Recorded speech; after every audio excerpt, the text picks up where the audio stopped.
আমরা তো দেখি শুধু বক্তার দুইটা জিনিস, একটা হলো সুর আর একটা হলো দূর।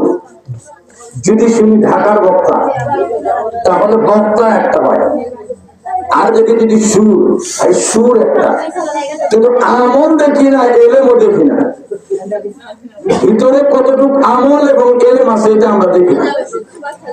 এই জন্য আমাদের ওয়াজ হয় প্রতিদিন, হেদায়েত মানুষ হয় না।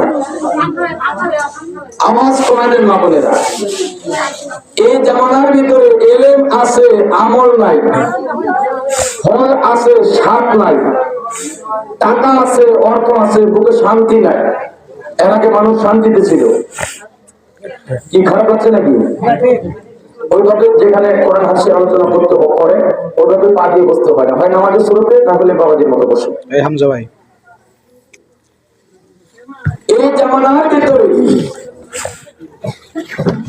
সেখানে সুন্দর আছে কিন্তু ভিতরে গুণ নাই, এই জামানার ভিতরে চলে এসেছে।